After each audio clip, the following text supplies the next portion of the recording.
Hush now, city kids, gather round for urban myths. Hush now, city kids. When it came to me after so long, I didn't have no choices in the streets where I was from. When I think about the pain, I didn't have no choices. I took what I had sworn. Hush now, city kids, gather round for urban myths. Hush now, city kids. Good evening, welcome to NUFC Matters. It is Geordies here. Geordies there making a welcome return. It's taken us a while to get the lads together, but we are back. George, Mitch, together in Dubai. What a photograph that it makes. Great. And George looking the picture of health. Steve Wilkinson, Al Walid, Stu, and Kev. And I'm sure we will probably get Steve Hasty at some point if he's not working. So welcome to you all, lads. Great to have you here. And as always, an hour to talk about Newcastle United. And the talk today, George, is all about Maddison and Newcastle missing out on Maddison, etc. Now, the beauty of our club at the moment, I think we've discussed this many times, is that we don't know who the club would target, and we don't know exactly what the ins and outs of it all are. To say we've missed out, I think, is a crazy headline. And Barry Hogan's picked up on it. He says, I love the story credited to the Telegraph. One of the reasons we won't sign Maddison is because Newcastle can't see a way of playing him and ESM in the same team. Who writes this utter garbage? But yeah, look, do you feel like we've missed out? That's the question. Do you think we've missed out on Maddison? Do you think we'll rue it? You know, asking me that my view about Maddison's been sort of iffy since the first window. I can't remember a window when anybody in the press or anywhere else has said publicly that Maddison was knocking on the manager's door to saying, "Howie, let's get this deal done. Let's do this. Let's do that. Let's do the other." Absolutely the reverse. Been absolutely silent. And from that then on, for the last few windows we've been in with him, it's left me feeling, well, even if we bid, does he really want to come? Is that part of the problem? And I'm still not convinced that he really did want to come. As so far as missing out, if we've got 40 or 50 million to spend, which is what I gather Spurs are supposedly going to pay for him, then I think there's players slightly younger of the same quality to be had elsewhere, and particularly on the continent. So, no, I don't think we missed out at all. I just remember all the other things that we missed out when we were chasing somebody else, and we ended up with Botman. We were chasing somebody else, and we ended up with Bruno, and all that sort of thing. Well, if something like that happens again, by choice or by accident, I'd be absolutely delighted. But as regards missing out, I'm not sure we might not have dodged a bullet by not getting Maddison, in my view. But that's just my jaundiced view of the world. But it's not a great disappointment to me, Steve. No, and it's not a disappointment to Tim Cairns in the chat. He says, all honesty, Maddison doesn't have ambition, too lazy for our squad. He turns up when it suits, not good enough. Mitch, your dad saying we might have dodged a bullet. Are you in agreement? As far as I'm concerned, he's the kind of player that would enhance our squad. But there's lots of players out there that would enhance our squad. And I don't think that we're locked into just a handful of names. And nor do I think we'll go down the list. I think that one of the best phrases I've seen on social media in the past week is any list that we have, we don't go down, we go across. So there's many players that are going to enhance the team. It depends on which is the best deal for the club and which one we can do and which one doesn't transpire. As Stu would probably elaborate on a little bit, maybe, we had it reasonably sure that it was going ahead right up until the last minute, and then it didn't just go quiet; it went dead.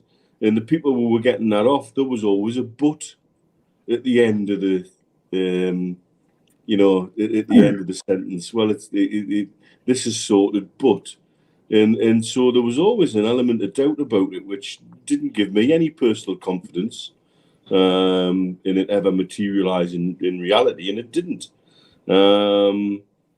And if he's making the choice for personal reasons, well, good for him. There's probably nowhere better for a young millionaire with a young family to grow up in North London at the moment. And so, crack on if that's what you want to do. And if that's the way the decision's been made, then, thanks for your honesty, we move on. And we shouldn't be getting in despair about it, because I'm seeing some very melodramatic reactions to the transfer window so far. And if it's going to be like this for the full season, I might have to turn on my bloody social media off. It's going to wind me up like a coiled spring. We keep saying all along, we've got the right people in place. They're doing the right things. They're saying the right things. Trust the process. Let them get on with it. Kevin, it's been a long drawn out affair, this Maddison situation, and it's gone on for 3 windows. Going back to the takeover, really, a name that was linked with Newcastle early on. Are you pleased to see it just come to an end now, Kevin? Well, yeah, it's probably 3 windows too long. If you wanted to come, you would have come straight away, right? So that's pretty much the top and bottom of it. Again, it's down to the player what he actually wants. And I agree with Mitch. If he wants to go and live in North London, go and live in North London. If he wants to go live in the continent with a young family, go and do that. It's the player's decision at the end of the day. So I'm not too worried about it. Like I said, Monday, I mean, I'm quite excited of whatever name pops up in the future. I mean, there's quite a plethora of player out there who's probably better than him. I thought, yes, he had a decent couple of seasons previously to last, but it may be a player not for me, down the road. But that would, I don't make them decisions. That's just a personal opinion of mine. We'll move on and we'll see who we're bringing. Steve, good to see you, mate. The Maddison saga is at an end. He's going to end up in London, and Newcastle have their eyes on other people. Do you feel like you've missed out? Not particularly. I think he was always a player above the level that were hard. If you go back into last season and when we first started supposedly looking at him, but I think we've moved on from that. I think we've seen our style of play. He didn't pull up any trees last season at all for Leicester, and he could have done. He could have helped them to avoid relegation. So I think he's. The brownie points he had probably weren't helped by what happened last season. He didn't even get on the game. I mean, it was very strange him not playing in that game against us at the end of the season. All right, he came on and he did 1 or 2 things. But if I was in their position and wanting to go for a win, which we had to, I would want to be seeing our best players. And if he wasn't one of their best players and he was missing, then there's something right in his head that maybe doesn't fit what's going on at Newcastle, where everybody's head seems to be pointing in the right direction. They're all singing up the same song sheet. So I'm really glad it's coming to an end, because I think we would have still carried on every time you've had a transfer show.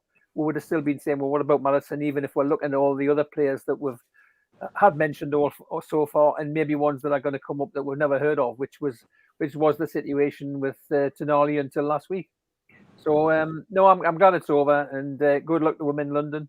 Let's see if he can do anything with Spurs, and not the place I would be going at the moment with what's going on there. But he must have seen something that wants him to do that. Yeah, interesting. Alwali, good evening. And obviously, they've done a deal the other way, haven't they? Winks has gone to Leicester, I think, in a transfer worth around about 10 million pound, I think. So there's business to be done between those 2 teams. What's your views though on Maddison? Are you disappointed, Al-Walid, or do you think there's better out there? At the beginning, happy Eid to all Muslim and Newcastle and UK and around the world. I believe it's about numbers, because as I understand, the offer of Newcastle is more than Tottenham, but for the player, but the salary for Tottenham is higher. So this is the way I understand it. But it's look like the numbers aren't true in the the sources and the big news journalists, it seems that there is a gap between the numbers, and we are not really know how much Newcastle bid for Maddison. It's better, it's better this is end, because as I understand also Eddie Howe want to go to United States before with the big signing before the camp is starting. So it's good now to reach this an end, and I hope this saga will not continue with Szoboszlai. That's hope. Okay, Stu, it was on, it was off, it was on, it was off. It wasn't happening, it was happening. The whole Maddison thing became a bit of a farce in the end. Really came down to one thing, and that was, I guess, the player. In which club he really wanted to go to. I think that was a big part of it. I don't think he wanted to move north. I certainly don't think it was anything against Eddie Howe in the project. I just get the impression he was probably more inclined to go to London anyway. And I think I've got to agree with what the lads say. If he wanted to come, he could have come. He could have put a transfer request in 3 windows ago and made a big meal of it. We've seen many players do that, but maybe it just was never meant to be. Well, I've said from the very start that I don't rate him, and I don't think we should sign him. So I don't know what all the fuss is about. No, I did mention on the professionals on Sunday, I used the cheese analogy, and I predicted that the cheese would be reduced in price. And it did get reduced in price, but obviously not enough to tempt us to go back in for him. To have a nibble. And I think in a way it's admirable, because we said this is what we value a player at. Take it or leave it.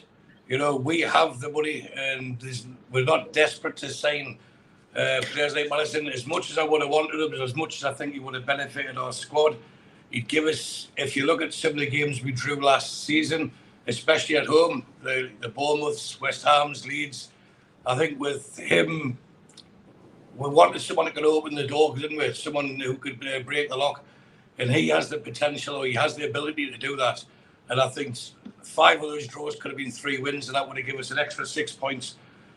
Still would have got his Champions League, but I think it's a shame. But the one thing I've been consistent about is to make the transfer happen, it needs the player to want to come, it needs the club to want him, and the club to be a willing seller. And then you've got to start thinking every time we start going in for English players, there seems to be a kickback and a different price for Newcastle and a different price for someone else. But ultimately, now we'll have to remember that Maddison has made 0, nil, zilch, nothing, nada comment about where his preferences are. He's kept radio silence, and as Mitch mentioned before, we know that he was willing to come to Newcastle, and it was all done by the shouting last week, and to the point where there was a medical book for him. So they wouldn't go to that length if they didn't think he was coming, if they didn't think he was signing.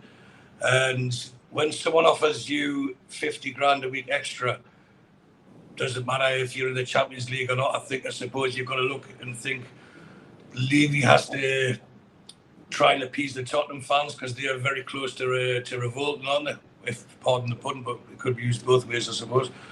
And what you have to take into consideration is they're probably spending Harry Kane's money, because they'll have to sell him. So ultimately, they're probably looking to get new players in and try and reshape things. And we had a similar fallout, Steve. I know you mentioned social media. We had a similar fallout before we signed someone, and then all of a sudden we signed Tonali and everything's great again.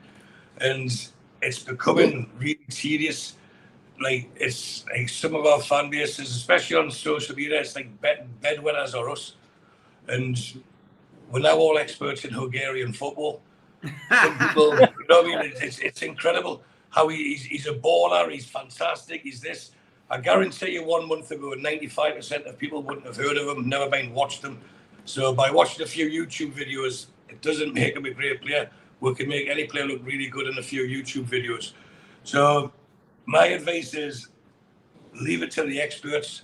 They know what they're doing. And our phrase for the summer is trust the process. Yeah, trust the process. Just a final thing on Maddison. Interesting interview with Alan Shearer. I loved his quote where he said, if I was Maddison, once I got personal terms out of the way, the first thing I'd be asking Tottenham is assurances that Harry Kane isn't leaving. He also said, imagine how paid off he's going to be if you pictured yourself creating chances, one of the world's best finishers, and then bang, he's gone. So it is a good point. I'm not sure if you'll get those kind of assurances, Stu. Hey, can I throw something in, Steve? Now, this is just a crazy thought I had in here, because as you see on our group chat, I've been extremely busy at work. It's the first day of Eid and there's absolutely nothing to do, but I've been in work because it gives us an extra day, which I'll need when I'm over in August.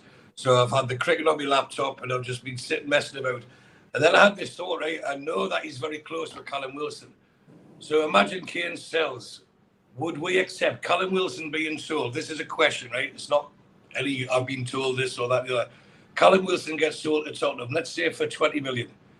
ASM gets sold for 30 million, right? So we're now up to 50 million in. We've got 15 million from Chris Wood. That's 65 million. And we'll bid, let's say, 35 to 40 million for Maddison. So there's 100 million available. Would anyone be upset if ASM went, Callum Wilson went, and we signed Osimhen from Napoli? So we had a front line of him being centre forward, Isak on the left, Gordon on the right, Bruno Ginoldi and Joe Linton in the middle. That's what I'm talking about, adding at the top and then giving you strength and depth, because then you've got people like Willock, Longstaff, Almiron, Murphy on our bench who have been regular starters last season that got us fourth. All of a sudden, these become bench players on a full. Obviously, we're talking about the squad being fit all the time, and they're often referred to. We've got to take sentiment out of it. We've got to bring players in that are better than what we've got for us to get better. We can't keep someone because they're a good lad or they're from the area or anything else. We need better players to progress, and this is where we have to be ruthless. So just a thought there. Let's lose Wilson, who's injury prone, and I love Callum Wilson. I always bet him to score first goal when he's playing, but he's at the age now where he'll probably need replacing the year or two anyway. So he's at his prime. Let's say Miggy and the SM both go to, shall we say, Saudi Arabia, and we've got a nice fight for them. But it's plausible and possible. Why wouldn't they want them? They're buying players, not just the top names. They're buying, or people at the end of the career, they're buying other players now. So I could imagine the fume of the uproar if that happened.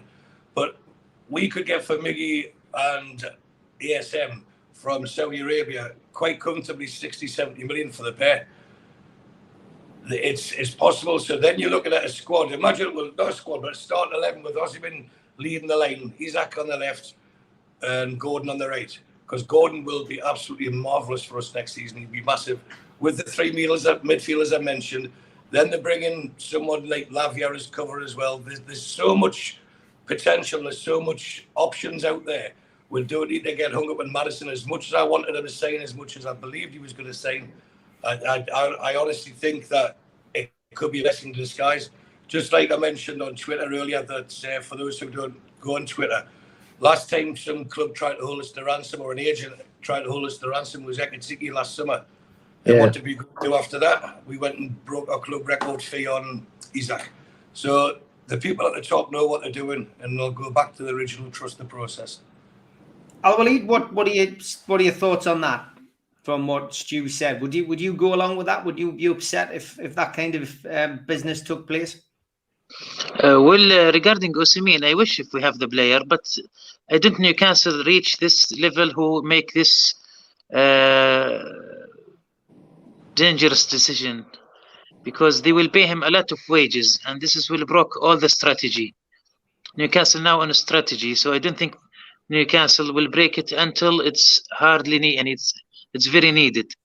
So I don't expect this something to happen soon.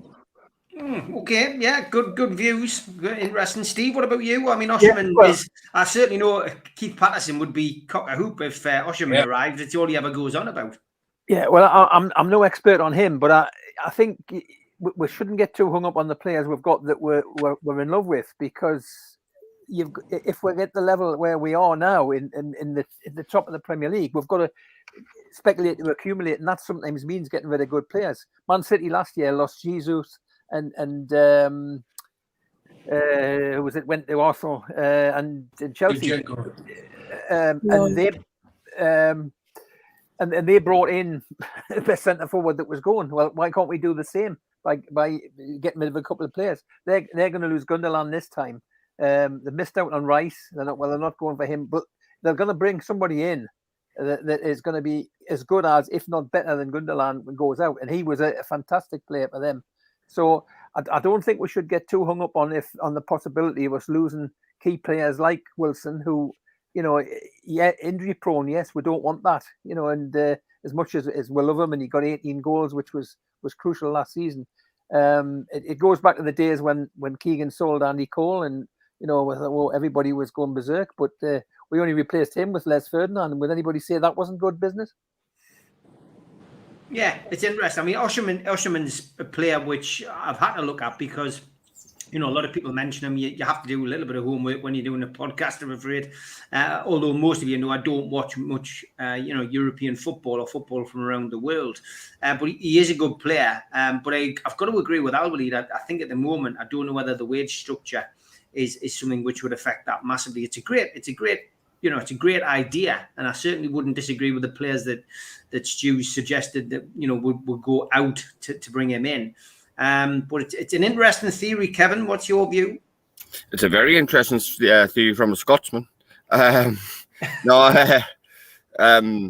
don't know, but my son Shane, he was giving you pelters the whole time. He was saying, no, what about this? What about that? And I said, no, it's an opinion. Everybody can have an opinion. So I'm making him understand about an opinion-based type of show. I think if the value's there for a Callum Wilson, I think then it's not a bad idea. It's not a bad shout, but haven't seen too much of Osherman to where he'll, flourish in the Premier League. The Italian game's completely obviously different, but I mean, hey, look, if it happens, it happens. Again, look, they'll make business decisions, but again, with Alwaleed's comment of structure and how they're running the club at the minute, it could happen, it might not, I don't know. But at the same time, it's a very interesting comment. We'll just say that, and hopefully Mr. Stew may be right. We'll see what happens. I wasn't saying it was right. No, I'm just saying I'll just mess around with it. Because everyone's like, God, we didn't want Maddison anyway. Yes, we did. Had we signed him, he would have been a fantastic player.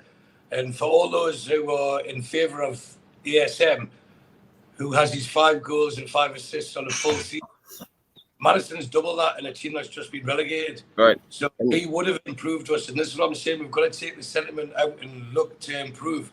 And Osherman, he's probably a window or two too early for us. But that's the sort of ambition that we're showing. And I was using it as an example. Right. If we did that and that happened, would anyone be disappointed then? Of course they wouldn't. So the people in charge know what they're doing and they'll bring it in. I wasn't saying that's going to happen. I'd love it to happen. Don't get this wrong. But I agree with that. I agree with what you said. There's no sentiment in football. I've always said that. There's very much sentiment, and we can't have that. Yes, you love players. Yes, you want players to do well because they're wearing the shirt, of course. But if Wilson goes, great. I think there's value there for him within the price. What Keegan did to Andy Cole. Exactly. Oh, exactly. I was heartbroken when I was a kid. I was heartbroken, but at the same time, we moved on and we forgot about it. And then with ASM again, I think he will go either this window or January. But give him 6 months within this new project to move forward and see what he actually does. But I don't think he wants to be here. I think he wants to be away, to be perfectly honest. So we'll see with that. But again, it's a very interesting point.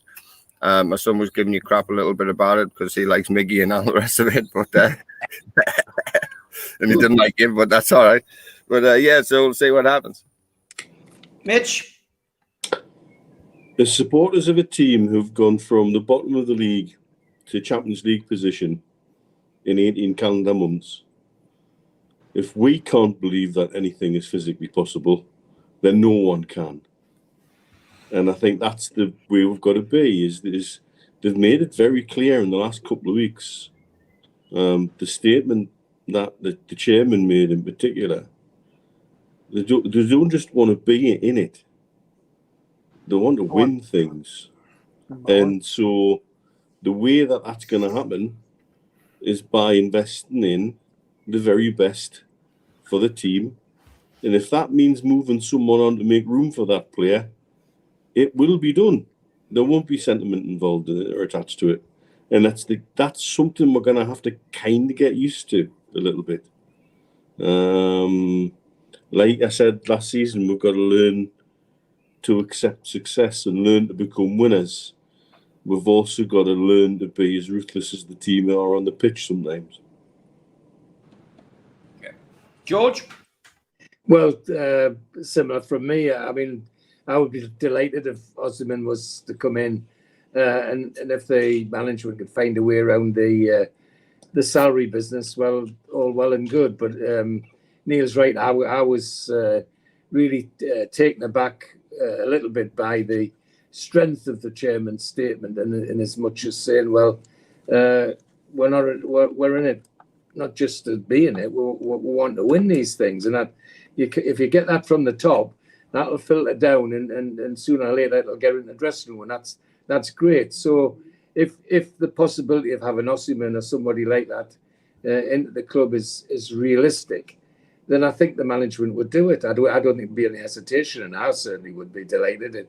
I only know from what I've seen on TV and other places about the man, but he looks deadly as far as we're concerned. And insofar as Callum Wilson and others moving on, well, that's football, and I think that's what we've got to accept. That sooner or later your time's up, and the next man comes in. So. Yeah, if it happens, it would be fantastic. I know it's pie in the sky, but Neil's absolutely right. Imagine in the short time that we've had these new owners, we've gone from the despair of not winning in nearly 15 matches to suddenly being in the Champions League. I mean, it's almost fairy tale. Well, let's keep the fairy tale going and keep dreaming, because. After 70 odd years of supporting this football club, to actually be in a position where we might actually do something special, it's unbelievable to me. So come on, Mr. Osimhen, join the fun.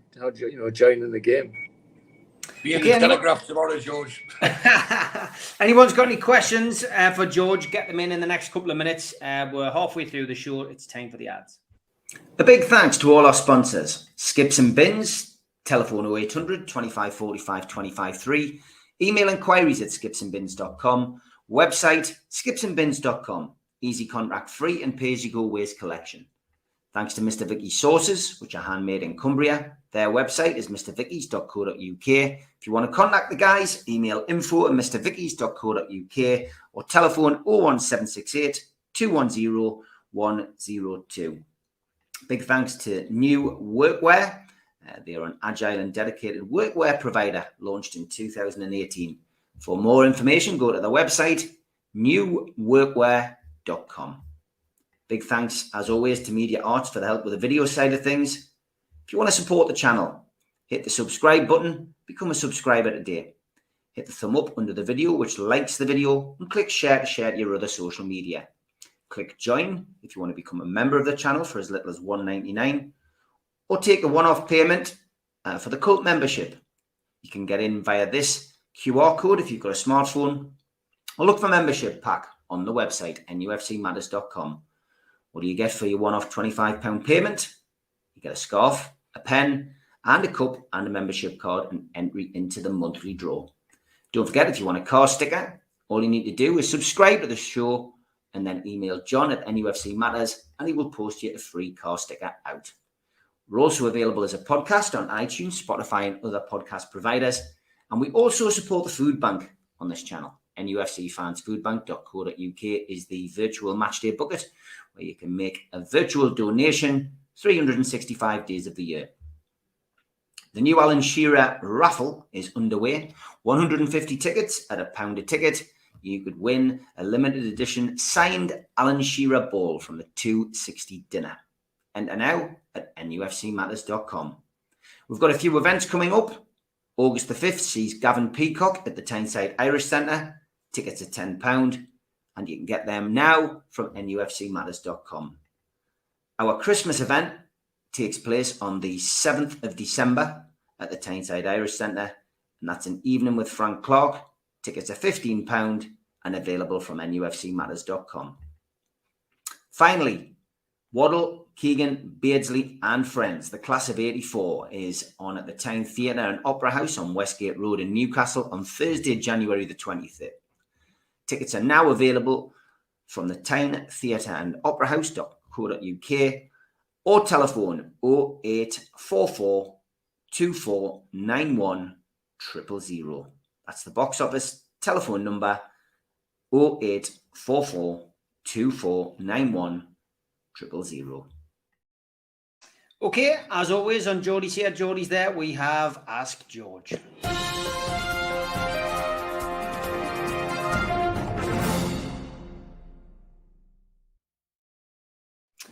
Tim Cairns straight in with a question for George. As he will be dining out with his boy, George, is it fish or steak? And if it's steak, what is the type and what is the cook level? Well, we had the fish and chips last night, so it'll be ribeye, and Neil's will be medium, and mine will be well done. There you go. Gary just wants to know if you're enjoying your jollies. Absolutely fantastic. Really a big pickup for us, and I'm feeling the benefit all the way. Ironically, the leg which was the cause of us having to give up football has been nagging us this last fortnight, driving us crackers. I ended up in hospital, and I didn't think I was going to get here. Well, the warm pool that I've had for the last 2 and a bit days with India swimming around's done my leg a lot of good. So yeah, I'm fine, and looking a nice colour as well by now. Very good. Can you ask George, says Gary, what was the exact price when we sold Supermac to Arsenal?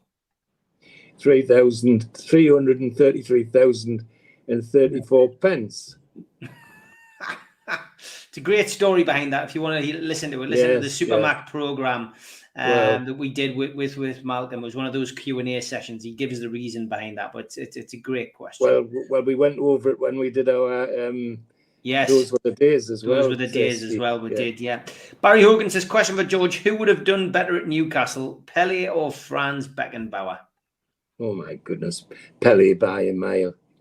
Pele would have been a hero because he was a goal scorer and he was an entertainer.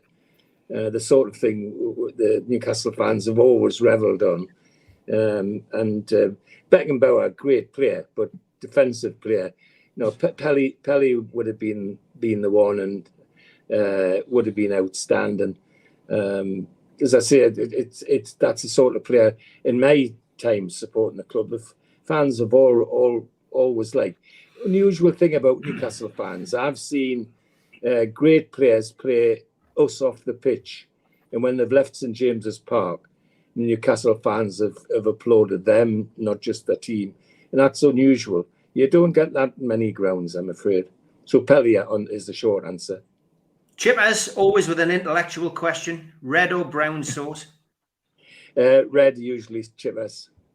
Stephen Anderson says, George, have you been doing cannonballs in the swimming pool on your jollies? I wish I could. Yes, I would have done, especially if Joss, the step grandson, had been here as well. But no, my legs aren't quite up the cannonballs yet. He's too busy creating mischief in Zante. Okay, good stuff. The final question goes to Stu Penman. George, I know you're in the hotel, but have you been to Mitch's home yet? Not yet, no. Well, if you do get the chance to go, don't look at his second drawer in his bedside cabinet, okay? That's all right. I've seen the budgie smugglers, so that's you know. That'll be the least of your worries, I'm sure. I knew that question was going to be something risky. On that note, that is the end of Ask George for this week.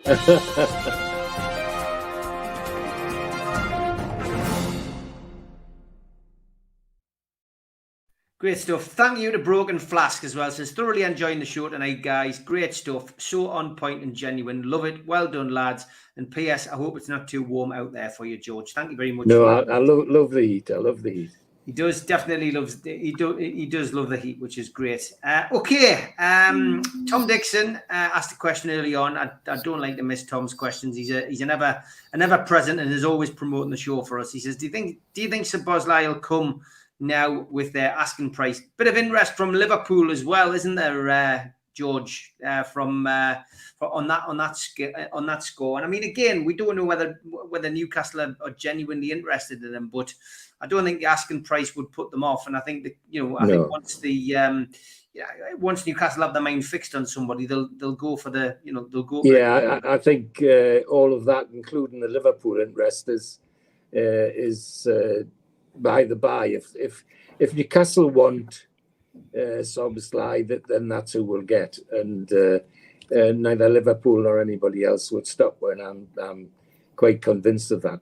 He looks a tidy player, looks a useful player, quick and the sort that would fit in with our squad. And that's the next thing: is he the sort of player that would fit in the dressing room? But I don't think all of that would matter one little bit. If our management and owners want that player to be in our team, think they can enhance our team, then he'll come. We'll get him. Simple as that. Yeah, I mean, what's your thoughts on that one, Mitch? Szoboszlai, it's now all focus has switched to him, hasn't it? From Maddison, of course. Seems to be, but my feeling would be if we thought he was worth 30 million, he would have been bought already. Yeah. The thing about a price with a clause with a time on it can work two ways. Once that clause runs out, we may go in and say bid 20 million. Yeah. And that's and I think if anybody thought he was worth 30 million, surely there would have been bids in by now. And so it's a little bit of a poker game. I think if we want him, we'll get him. And I think that's my view on any signing really is if we want that player that badly, he'll be in a black and white shirt. And so all the focus seems to have shifted to him. But who knows if there's not other things going on under the radar, and that's the way I like it. Yeah, look over there while we're doing this over here. Yeah, absolutely. And, it becomes sort of like, look at the shiny thing and there's a squirrel, where we're off doing our own thing, Yeah, definitely. I mean, Szoboszlai, again, he's the Twitter favourite, Kevin, isn't he, at the moment? Social media has gone wild with him over the last couple of weeks. And as Stu mentioned at the start, nobody knew anything about the guy probably 3 or 4 weeks ago. Exactly. And again, it could be, the smoke and mirrors scenario. We could be looking to chase him and get him through the door, but there could be somebody else just sitting right there waiting to sign on the dotted line. We just don't know. And I said that Monday, the excitement level of who could be potentially coming in that we never even heard of is fantastic. So I'm not worried about all the Twitter nonsense and the news reports and who's saying this, who's saying that. I'm just sitting back and relaxing and waiting and seeing who's going to be standing there on the edge of the St. James's Park pitch with the scarf above the head. And, it could be anybody. We don't know. And that's the issue with most Newcastle fans, that we need to know. We'll have to know who's coming in. We'll have to know what's going to happen. We'll have to do, but it doesn't work like that no more. It doesn't work like that from the business models. What the owners have come in, it's okay, we'll do this, but no, we'll do that. So I would like to see him come in. If we get him, we'll get him. Great. If not, we'll go and get somebody else. It's all about market value. It's all about money, right deals, right prices. Agree with Mitch's point about the clause within the contracts and things like that. Why you have to just let that clause play out essentially. And yeah, it could be 70 million, but hey, why not? Why can't we just say there's 35 million pounds? You need the money. But at the same time, he's going to go into the Champions League with Leipzig. So what does he want? Where does he want to play? So there's a lot of caveats to the whole deal. But again, it's not up to me. It's up to Steve Nixon and Dan Ashworth, what they do, and put some miles on that plane of theirs, what they've got going, and go around the world and get the best players what's available. Yeah, Doug Hall says the way we got Tonali and not Maddison, it looks like it's all about wages more than transfer costs. It's about the right character as well, though, Stephen. And again, I'm not sure, how you assess whether Szoboszlai has got the right character. You know what I mean? I mean, I guess you can only be as good as the people who go and do reports on him, etc. But it's an interesting one, isn't it? I mean, at least with a player that's played in the Premier League, you can pick up the phone to somebody and say, well, what's he like in the dressing room? What's he been like? Or you can players talk. You'll get to find out what somebody's like, what the character's like. But it's a bit different with Szoboszlai and anyone from abroad. Yeah, I think Kevin's just put the point is where is Dan Ashworth and where is he's playing, because I think that's the key, that's the clue as to what will be going on next, because a lot of speculation has been going on about every player, but we didn't get speculation when we started putting lists together and things a few months ago about Benali, and all of a sudden, very quickly that all came to fruition. And the thing about him that I think is really good is that he's a captain, and that means he's a leader. And I think that's what we're wanting. Now, is any of these players, Osman, Szoboszlai, they'll have looked at them in terms of their leadership qualities. And I think from what I hear about him, is he captain as well of the Hungarian under 21s or whatever level he's playing at? I think he's captain of that as well, isn't he? So that's the type of player we want. We want more leaders on the pitch. And so I think that's the character of the player we're going for. Whether he's the one, I don't know, but I'm still thinking something will come out of left field, and I'm not a great one for speculating on the names that are bandied around in the media, in the social media at this time of year. It's just follow Dan Ashworth wherever he is, and whatever he says is going to happen, it'll be who will get. Those of you interested in the cricket, Root took 2 quick wickets, so it's 332 for 5 now. So it's got a slightly more respectable look about it, the cricket score today, because it was becoming a bit of a one-sided match on the first day of the Test match. But Root getting 2 wickets puts a little bit of a different aspect on it. Al-Walid, all focus has moved to Szoboszlai, and ultimately, I guess what the lads are saying. Just follow the plane, and find out where Dan Ashworth is. Gives you a bit of a clue as to who the next target might be. Cheers had been mentioned as well, I guess, is another potential. Certainly another one on the list for Barry.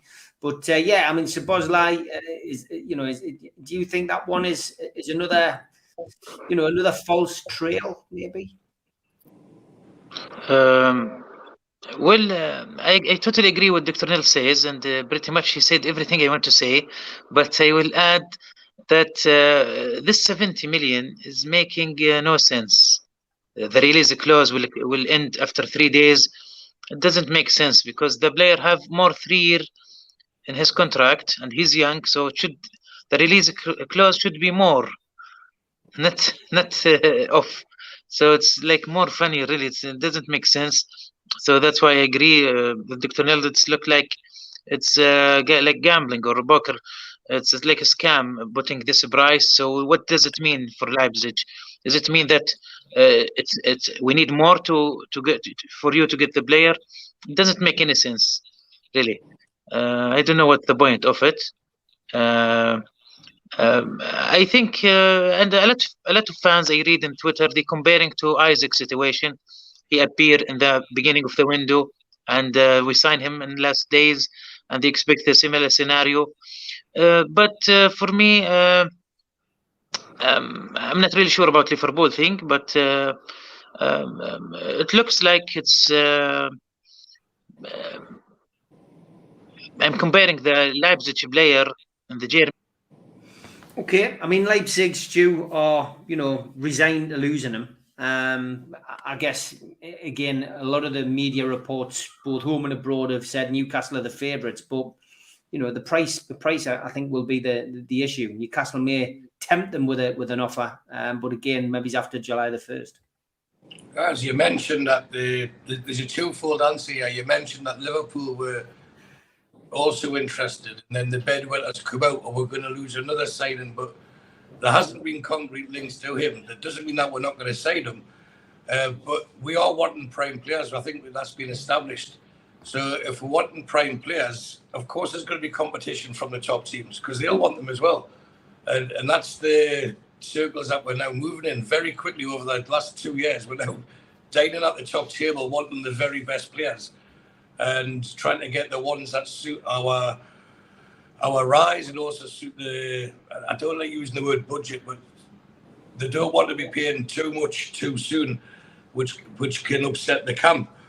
But isn't that better than fighting Watford or Burnley for signings and then losing out? Yeah. If we lose out to Liverpool for Szoboszlai, that's, as I said, 95% of people I hadn't heard of 2 months ago. So be it. There'll be someone else out there. And as you just mentioned there, Steve, July the 1st, just to fan a bit more, because I'm being a bit mischievous this evening, fan the Flames a bit more on the Osimhen thing. On July the 1st, it's a new financial year. We have new owners with a new vision, as George mentioned before there, the chairman's video, that I was so impressed with. He wants to be number one and he won't stop until we get there. So he'll do everything he can to get us there. So we have new owners with a new vision. We'll get new sponsors. We'll have new income. It's a new era. So if we then go back to the Stockholm syndrome, we have to change as fans and start accepting we are getting better. And we can't just keep being attached to things that make us comfortable. We need to start, because if your things don't change, they'll stay as they are. And we all want things to change until it affects us. Oh, no, you can't sell him, or you can't move him on, or he's the best player we've ever had. They know what they're doing, and they will get us better. And whoever they bring in this summer, if anyone thinks that Tonali's our only signing off the summer, then they seriously need to go and have a lie down, turn off all news and media outlets, and just come back again at the end of August and then see what's happening. Of course, we'll sign more players, and of course, the squad will be strengthened at the top end. We will be better going into August than we were when we finished May, and in May we finished 4th. So just relax, and once again, trust the process. Yeah, trust the process. Baz Dot, is he going to release clauses? Shoutouts as well. We had that a couple of times this week, people talking about all of that. Have you heard of another striker? Gani Score. Vince, that's a good one, yeah. I bet you've caught some people out with that one, Vince. The question as well for Stu from Benny. He says, Stu, why do you think Tierney's right for Newcastle? Loads of injuries, apart from last season when he wasn't under demand to play a run of games. Only played well for Arsenal when they were losing. Who said Tierney should sign for Newcastle like that? I watched him play for Scotland, and I watched him play before that for Celtic, and I don't support Celtic. I was watching his team beat the team that my family supports in Hearts, and he's a quality player. His touch, his vision, his pace, his awareness, like he's reading off the game and everything else. It suits exactly the way Eddie Howe's got us set up. And when I hate this labeling of he's injury prone. Yeah, he had one really bad injury. He's had niggles, just like every other player gets niggles. We were very, very lucky with Kieran Trippier this year. But the season before, when we were in relegation trouble, he missed more games than he played for us, didn't he? He was out for for 3 months. Yeah. So it can happen to everyone, but people don't call him injury prone. So to me, it's a lazy label to attach to someone. I think I did this a few months back, didn't I? Calculated he'd missed on average 9 games a season for the last 4 years. And if we're going to be playing 55 games next season, then he's going to be playing 46 of them. If he plays 40 of them, we're better. And he's better than what we've got. And if he is injured for any game or rested for any game to prevent injuries, then we have the likes of Dan Burn, who served us superbly this season, to come in and step in and take his place. This is the bit I'm talking about. We need to get better. And is Tierney a better left back than Dan Burn? In my eyes, he absolutely is. Also, when he plays for Scotland, he plays in a back 3, which suits how Newcastle play. If you notice, Dan Burn tucks in when Kieran Trippier goes up, and Trippier can play the same way when Tierney goes up. So I think it would give the balance, and we wouldn't be as predictable with everything going down the right side as it seemed to be for the majority of the season until it got sussed out, and that's when Miggy's goals started drying up. So we need to have different options, and that's the reason for Tierney.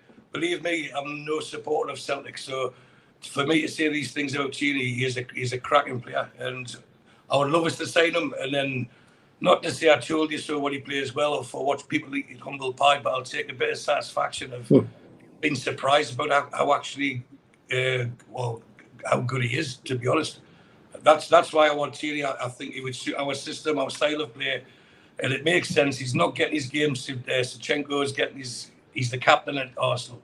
So all this talk that Tierney's going to get a run of games, where is he going to play? They're not going to get rid of the captain. You know, he will be playing. They sign him for 40-odd million. So the lad wants to play regularly. Newcastle, geographically, for once, it works in our favour. It's closer to Scotland than what London is. And I'm not saying we will sign him, but I really would like us to. So that answers the question that Benny asked. And hopefully I'm proven right now, because it'll make us a better team, which is what we're all supporting Newcastle United for.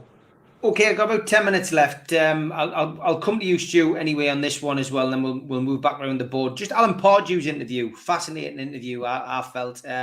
Came out of it with a lot of credit. I thought he was very respectful about Newcastle, and, we've got to remember when he was at Newcastle, he was there, working under, the usual restrictions that Mike Ashley imposed. Interesting thing, is that he said that to progress, Newcastle needed to invest in the academy now. Would you agree that's the next step for Newcastle? I mean, buying these big players is all very well, but, to invest in the academy and, find the next generation of footballers from around the Northeast would ultimately save Newcastle lots of money. And, he highlighted that was something that was really poor when he was at the club. He said that's a huge catchment area up in the Northeast, and the academy just wasn't producing the players. So would you agree with what he said? I do. As you know, I know Alan Pardew through JC. I've met him on numerous occasions. I was partly responsible for why they come to Tenerife for that infamous photograph that he got in trouble for with a young girl in Tenerife. Basically, someone asked him for a photograph, and the way they did the camera, he got in trouble. Looked like he was chatting up girls. At the time, I was outside having a cigarette with, was it Pistorius, the Italian left back? Yeah, I think it was definitely the Italian left back. Anyway, we were having a time outside. He was going, "Oh, don't tell JC." So we didn't say all that was going on, but Pardew's always been a nice man, as you mentioned, Steve. He was working under a difficult situation under Mike Ashley. He did get an 8-year contract. That's security. So it's all right us being brave on social media, saying I'd tell them to do what, I'd get rid of this. People have families, people have livelihoods, people have mortgages, and if you've got the security of an 8-year job, then I'm not saying you become a yes man, but you do become more subservient to the person paying your salary.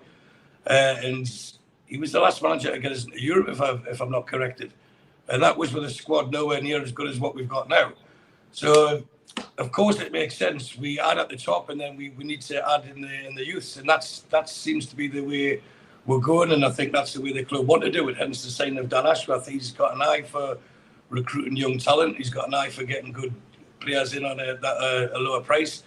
He's also got the ability, hopefully, to sign top-class players. And we've got the draw for the Champions League now. So what Alan Pardew said was right, but it's common sense, to be honest. So there's no need for me to praise him, saying what a wonderful thing he's just said. It makes sense. Of course, we need to have the youth. We can't keep buying top players every single season. We need to bring some through.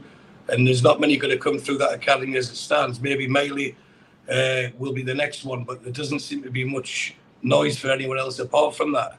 So they do need to start filling that up. And even if they don't come through, they can sell a few of them for 20 million quid, which is what we'll need to just keep the club churning over. Yeah, I will lead investment in the academy. I think, it's a valid point Pardew makes. What was your views on that? Well, I believe, Steve, that Newcastle work both for all levels in Newcastle. They are not leaving anything. And this is really great. So you shouldn't focus on something and ignore the other. I think Newcastle work great, really, all aspects of the club. Yeah, Steve? Yeah, definitely. I think there's a story going around at the moment that just highlights how deficient we are in that area, and it's about Chris Rigg, who is at Sunderland and supposed to be going to sign a new contract with them. I think he's just come up to 16. There was a lot of talk last year that he was going to sign in Newcastle because of certainly his father's a fan of Newcastle. I think they live in heaven, and I think he was expected to follow in his footsteps. But he was playing for Sunderland. He got a start with Sunderland's first. Well, in the Fulham game, I think I don't know if he started, but he came on as sub.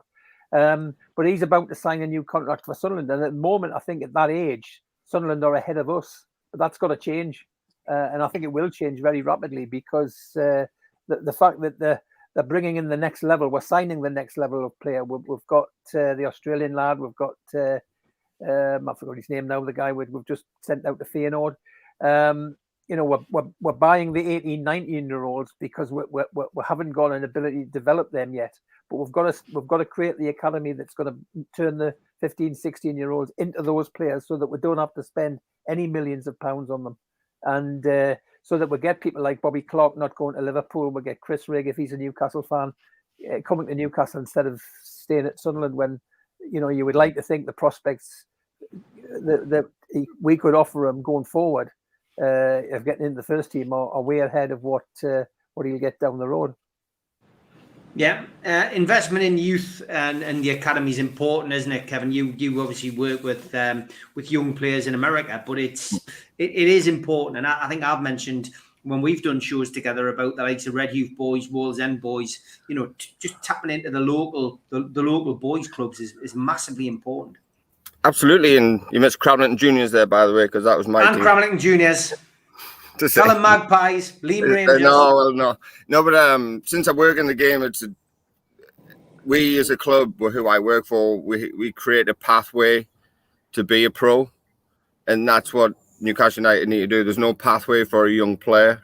I was involved in the Centre of Excellence under with JC. He was my head coach back in the day, and I went to Sunderland. They had a bit better of a pathway, but it didn't work out for me. But there was for any. Doesn't matter, local team around Sunderland, Middlesbrough, whatever. Borough have got the best one in the whole Northeast. But for us, you've got to create a pathway from an early age all the way through to the first team.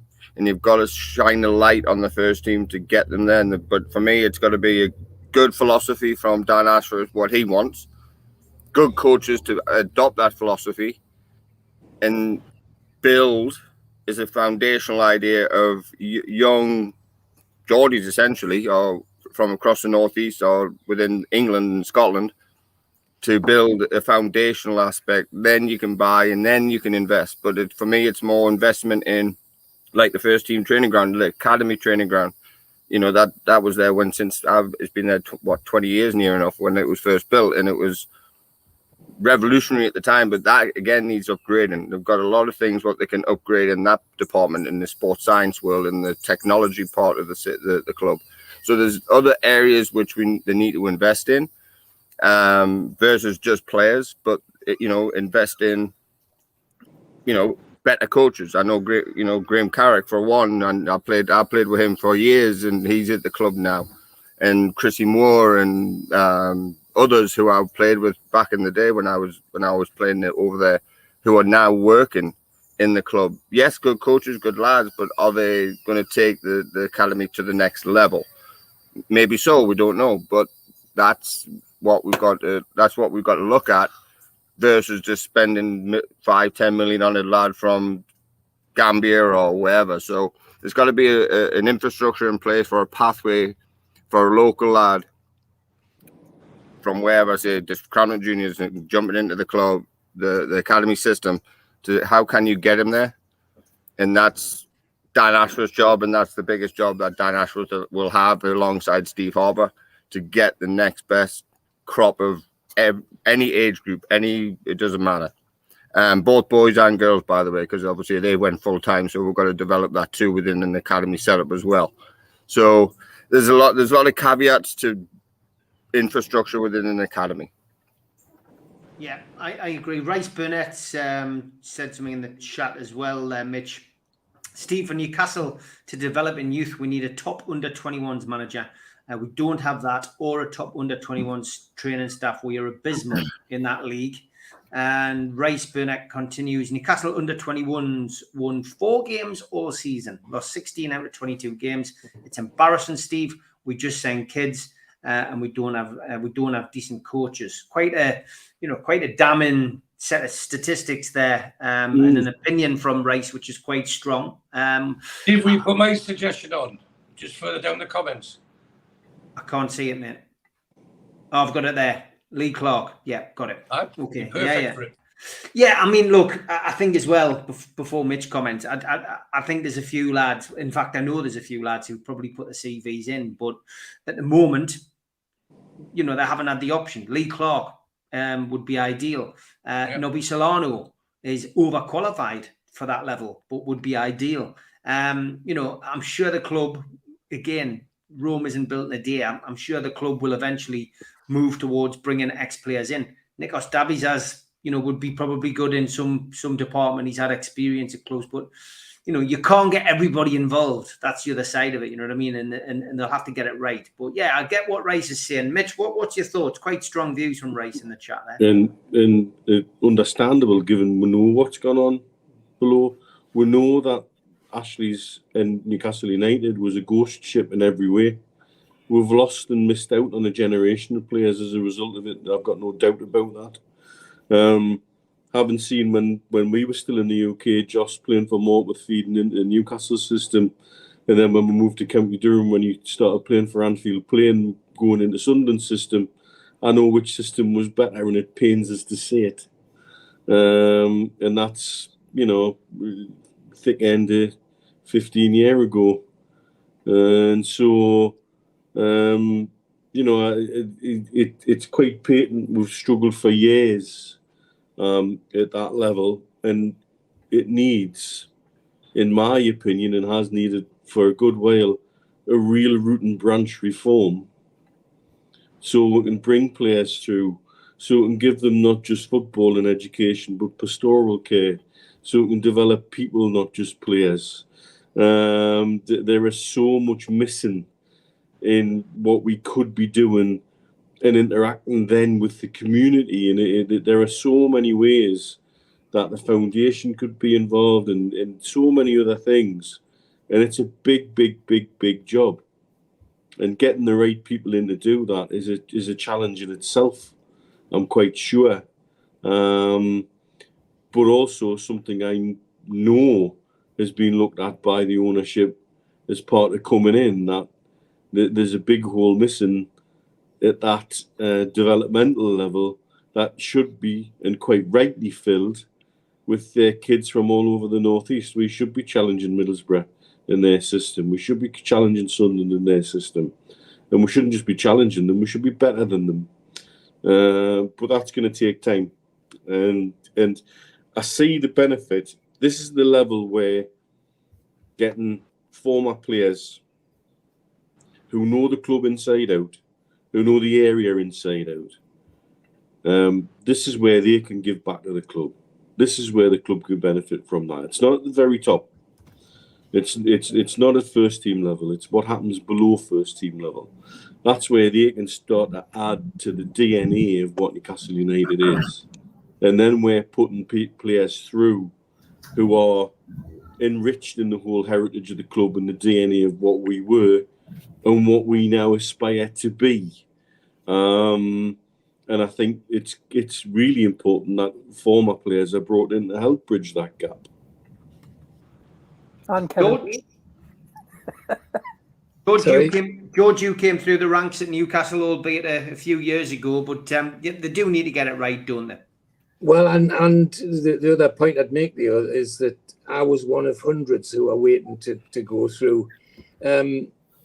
Now, my worry is that some of the real routes, the school route, for example, not just the boys' clubs, some of the prominent schools struggle to get teams now. I mean, just a couple of weeks ago, I was invited back to Neil's old school where I was chairman of governors for 30-odd years for my lunch to catch up with them all.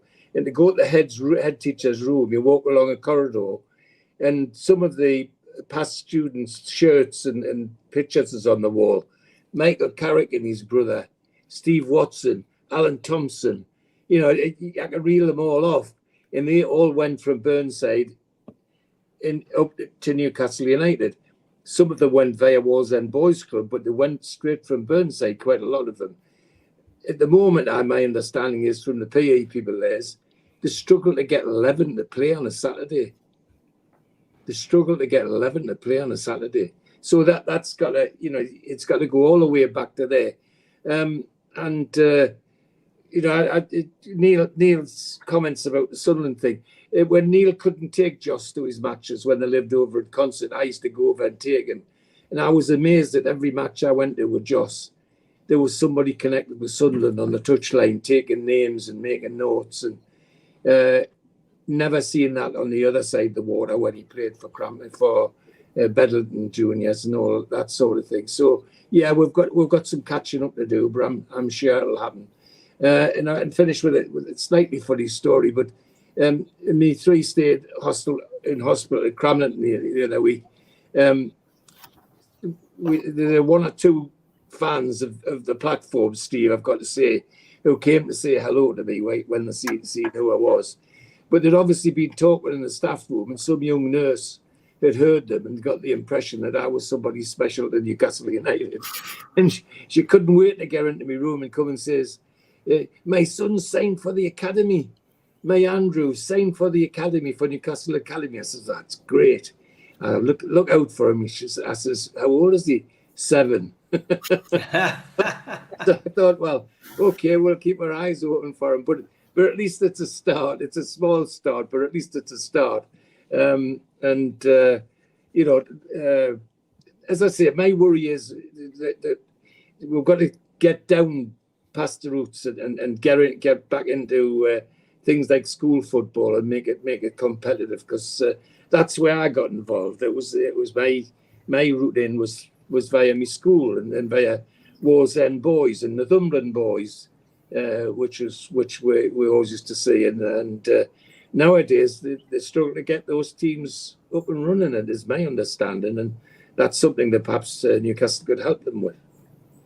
Great stuff. We're going into extra time a little bit, but that's a great chat, great debate. Al-Walid unfortunately had to dip out because of technical issues, but great to see him. Great to reunite the lads this week, and hopefully be back this time next week. Just want to push this a little bit. We've now got the correct date on the flyer, thanks to Liam providing this, but a little pre-season chat for the food bank. Liam Kennedy, Jordan Cronin and Dominik Skir will be live at the Irish Centre on the 11th of August. Tickets are £5, and you can get your tickets from NUFCmatters.com. That's brought to you by Newcastle World, the Shields Gazette, in association with NUFC Matters. And we've also linked up with the Toon Radio, which is a new radio station which is now up and running. Super Mac, Gibbo and myself, our show will be broadcast on there on a Friday night. We are going to be doing a little bit more with the Toon Radio. More plans will be revealed very, very soon, but we are going to link up with them guys and do a little bit of co-promotion. And at the weekend, unfortunately, I'm not going to be here to do live shows, but I have managed to pre-record a couple of shows. It means Stu and Mitch have got the weekend off. I've done a little collaboration with Matty from the Magpie channel. He's a good lad. Got to know him over the years. Seen him around different away grounds, seen him outside the ground at home doing his stuff. So we've done an hours-long show for Saturday, just have a chat about last season, what we expect for this season, and just find out a little bit more about Matty and his channel. Ben Jacobs will also be here with the transfer show. But that is it for today. I am back 4 o'clock tomorrow with Super Mac and Gibbo, and then the Amigos will be back Friday live, 5 o'clock until 7. George, continue to enjoy the best of holidays. Thank you. Great to see you. Good to see you in good health. Thanks to all the lads. Take care. See you all soon, guys. Take care. Cheers, guys. Everyone.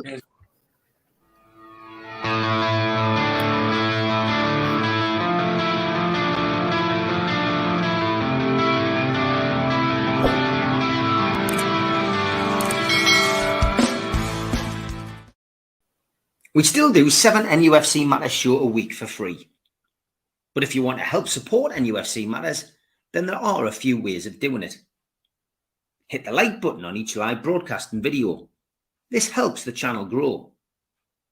Hit the subscribe button and select the all notifications bell so you don't miss a single show. If you want to help us financially, then you can join the channel using this button with the membership starting at $1.99 a month. Or you can drop us a donation in the chat using a super sticker. We're also looking for sponsors. If you'd like your brand advertised on the flyers for the show and featured during the ad break, then email John at nufcmatters.com to arrange today.